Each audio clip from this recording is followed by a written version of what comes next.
All right, welcome back to the rough example Datsun 510. I got a couple of updates today. So we've been working on getting some filler onto the car. As you just saw, Caleb was sanding out the top and just trying to get that roughed up so that the filler will have something to like grip onto.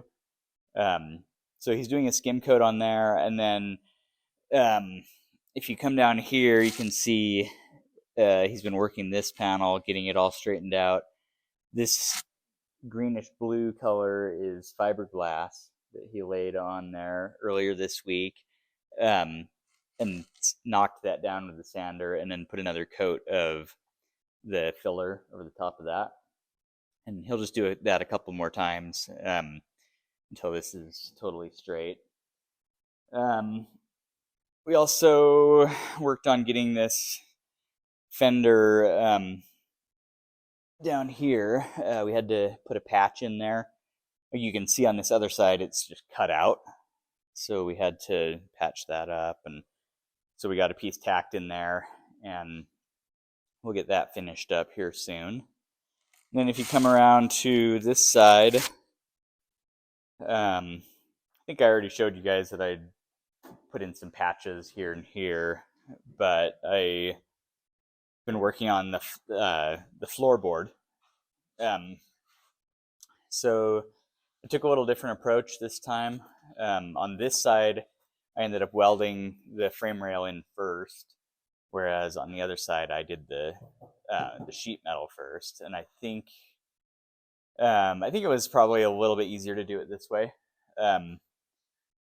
I had a person in the comments suggest using some self-tapping screws to put through here and use that to kind of suck the sheet metal down onto this. And that helped a lot to be able to get it nice and tight and not have to be pushing on both sides and running the welder at the same time.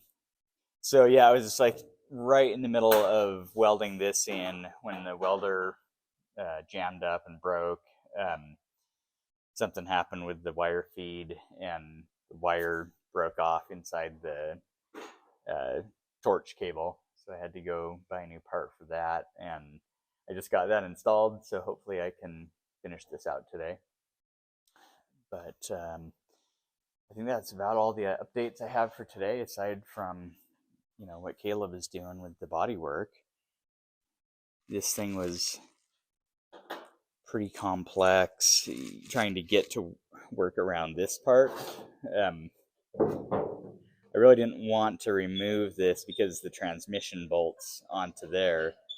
So I kind of pried it up a little bit and had to, metal form it to work around here. But this will all get, reattached to the floorboard.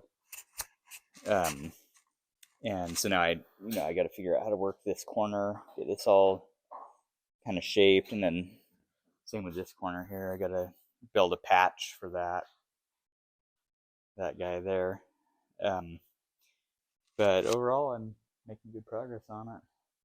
Okay, so on last week's episode, I was talking about building in some metal support onto this door.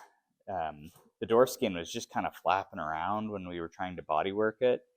And so what we ended up doing is putting some seam sealer in here and putting in a metal plate that basically just runs through the whole outside of the door. You can see right here, we just cut a little hole for it and slid it in there. And once this glue sets up, we will weld that on and cut the rest off. But that should add a little bit of support, a little bit of safety, and just make the door a lot more solid, so that when you're driving, it's not clapping around, and we wouldn't have to worry about the Bondo popping out or any issues like that. So a little bit of extra work, but definitely something I think will be worth it in the long run.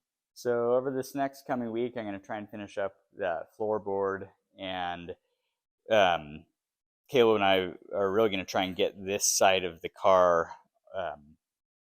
all filled and blocked out and ready to get into primer. And also the roof. Yeah, we just got to put a lot of filler on there and get that all sanded back out and looking good. So that is what we'll be working on. And you can follow Rough Example on Instagram or here on YouTube.